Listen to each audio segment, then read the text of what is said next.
요새 자영업자들 중에 이런 얘기를 하는 사람이 있습니다. 자영업 가게를 문 닫고 투잡 쓰리잡 했더니 도리어 마음이 편하더라. 몸은 좀 고된데 돈이 벌리더라, 돈이 들어오더라 라는 이야기를 합니다. 자영업 할 때는, 가게 할 때는 아무리 내가 열심히 땀 흘리고 가게 문을 더 열고 메뉴를 아무리 바꿔도 들어오는 손님들이 적으면, 매출이 적으면, 아무리 애를 써도 이익이 적어지고 마이너스가 나서 공과금 내야 되고 월세 내야 되고 세금 내야 되고 이 머리 아픈 일들이 너무 많이 벌어지던데, 폐업을 하고 나니까 손해는 봤지만 그러고 난 이후에 장사할 때 그 모습으로 미친듯이 새벽에 나가서 저녁까지 일하지만 12시간 14시간 일하지만 그렇게 투잡하고 쓰리잡 하지만 그렇게 사니까 그래도 내가 땀 흘린 만큼 이 돈이 들어오더라고 얘기하는 거죠. 그렇게 해서 돈이 들어오니까 돈 들어오는 그 돈 때문에 힘이 나고 또 내가 열심히만 하면 그래도 보상을 받는다 뭐 이런 마음들 때문에 이 자영업 할 때와 비교가 안 될 정도로 편안함을 느낀답니다. 물론 고되기 때문에 힘들기 때문에 이 잠도 금방 자고 다음날 눈 뜨면 또 일하러 가야 되고 눈 감으면은 그냥 잠에 빠지고 이렇게 되게 바쁘게 산다는 거죠. 근데 그게 정말 감사하다라고 이야기합니다. 장사는 안 되고 이 스트레스는 많이 받고 아무리 고민하고 머리를 굴려봐도 답이 없는 그 장사하던 자영업 사장이던 때보다 음식 배달을 하든 물류센터에서 물건을 나르든 공장에서 주야간 교대에서 힘들게 일을 하든 어떻든 간에 훨씬 그게 의미가 있고 도움이 되더라는 이야기입니다. 그래서 아마 앞으로 시간이 지나면 지날수록 자영업을 하려는 사람들이 대폭 줄어들 겁니다. 경쟁도 많이 줄어들 것이고 자영업하는 가게도 문을 새벽까지 열고 이런 저녁에 문 닫는 전기세가 좀 최대한 적게 들어가는 형태로 바뀌어 나갈 것 같습니다. 이게 우리가 앞으로 맞이하게 될 모습 같다라는 겁니다.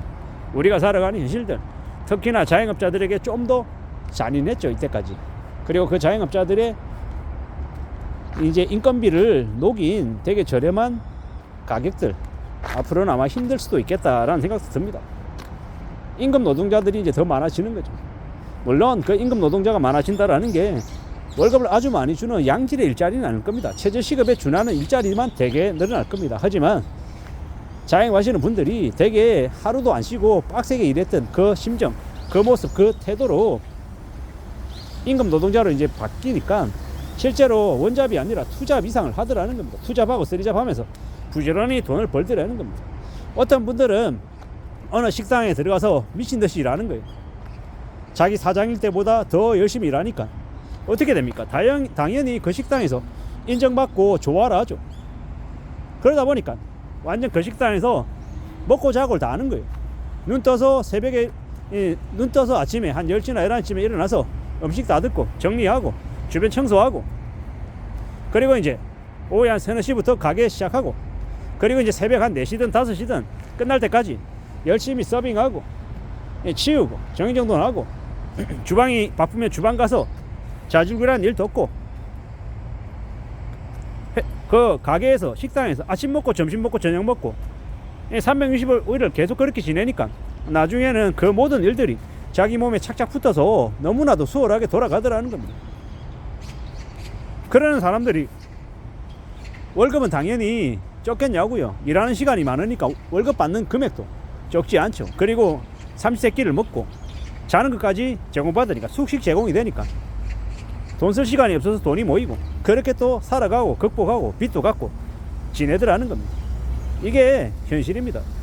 우리가 뭔가를 해서 좀 그래도 남들보다 조금 나아지려면 적당히 더해가지고는 티도 안 나죠. 정말 미친듯이 발버둥 치고 악착같이 애써야 그래야 나아지더라는 겁니다. 그래야 괜찮아지더라는 겁니다. 그게 우리네 현실이다라는 겁니다. 우리가 앞으로 살아가면서 지내면서 더욱더 정신 차리고 더 마음 바짝 먹고 살아가려면 어떻게 해야 됩니까? 도끼 품고 살아야죠. 독종 돼야 되죠. 그냥 어설프게 적당히 일하는 척하고 허리 붙들고 아 힘들어 이러면 누가 알아주기라도 합니까? 아 저 새끼 저거 또 뭡니까? 일하는 척하네. 설렁설렁 다니다가 놀 거 다 놀고 이제 와가지고 이제 일 끝날 때쯤 되니까 일 많이 안 척하고 저렇게 요령 부리네. 이렇게 얘기하지 않겠냐라는 겁니다. 요령 피워가지고 사람들 눈밖에 나는 사람이 되고 싶습니까? 아니면 열심히 우직하게 빡세게 일해가지고 쟤는 그래도 시키면 열심히 우직하게 잘한다 이런 얘기를 듣고 싶습니까? 어느 쪽에 속할지는 이 개개인들의 성향과 행동에 따라 달라지는 것 같습니다. 우리가 살아가는 지금의 현실을 좀 엄중하게 내다보고 내가 어떻게 좀 열심히 살아서 이 힘든 현실을 극복하고 견딜지 이런 쪽에 집중하는 게 좋을 것 같다라는 겁니다. 그런 각오로 그런 마음으로 지내야 그래야 이 힘든 현실을 극복할 수 있다라고 말씀드립니다. 제가 이래저래 영상을 찍으면서 저도 모르게 이러는 걸 몰랐습니다. 어떤 분이 지적해 주셔서 알게 됐죠. 의식적으로는 안 하려고 했습니다. 근데 이걸 너무 의식하다 보니까 제가 나오는 말 자체가 끊기더라고요. 지금 스스로 나름 무던히 노력하고 있는 중이다라고 봐주시면 좋겠습니다. 아무쪼록 저 또한 이제 잘못하고 있는 부분, 부족한 부분들이 많을 겁니다. 개선해 나가야죠. 노력해야죠.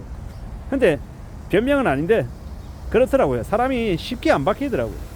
바뀌려면 어떻게 해야 됩니까? 아주 절박한 뭔가 있어야 되는 거죠. 또 어떤 이들은 제게 그렇게 얘기합니다. 하기 싫은데 억지로 이거 영상 찍는 거 아니야? 이런 얘기들을 하더라고. 근데 생각해 보십시오. 억지로 제가 이걸 한다라고 하면 하루에 제가 영상을 대략 몇 개 찍냐? 아침에 눈 떠가지고 출근하는 길에 한 7개를 찍어요. 그리고 퇴근하고 몇 개를 찍냐? 또 한 6, 7개를 찍어요. 짧게 찍을 때는 한 5개 찍고. 그러려면 저에게 주어져 있는 시간을 악착같이 잘 이제 조절해서 써야 되거든요. 물론 저는 대본도 없고 그냥 머릿속에 생각나는 것들을 걸으면서 끄집어내는 형태이기 때문에 발음도 별로고 말도 중언부언하고 왔다 갔다 하고 헷갈리기도 하고 좀 쓸데없는 얘기도 많고 잡음도 많고 걸어다니면서 아침에 찾길을 지나다니면서 얘기할 때는 차가 지나가는 소리가 좀 더 심해서 이 영상 소리가 제대로 안 들릴 때도 있다는 거 너무도 잘 압니다. 그리고 썸네일이 왜 그 모양이냐, 왜 편집은 안 하느냐, 왜 자막은 안 다냐, 여러 가지 얘기를 한 사람들 많습니다. 근데 감히 말씀드리건데 제가 그 돈을 드릴 만큼 그 시간을 드릴 만큼 추가적인 시간을 드릴 만큼의 시간적인 여유도 없고 또 편집이나 이러한 것들을 외부에 누군가에게 맡길 만큼의 여력도 안 되는 거죠. 제가 이거 찍어서 얼마를 번다고 제가 사람을 써서 편집을 하고 하냐, 그건 말도 안 되는 일인 거고 저는 그냥 저의 방식대로 제 스타일대로 쭉 밀고 나갈 작정입니다. 그러니 자막이 없다, 아니면 편집이 별로다, 중언부언한다, 엉망이다, 마음에 안 드는 사람들은 제 거 안 듣고 훨씬 더 깔끔하게 괜찮게 말하는 사람들 거 들으면 됩니다. 제가 광고비를 달라는 것도 아니고 후원하라는 것도 아니고 메모시 바라는 것도 아니고 그저 그냥 무료로 그냥 유튜브에 접속하는 누군가나 다 들을 수 있는 게 이거잖아요. 그러니까 공짜를 너무 안 바랬으면 좋겠습니다. 아무쪼록 살아가는 우리의 현실이 절대 소홀하지 않다는 것만 명심하고 살아가기를 바랄 뿐입니다. 이상입니다.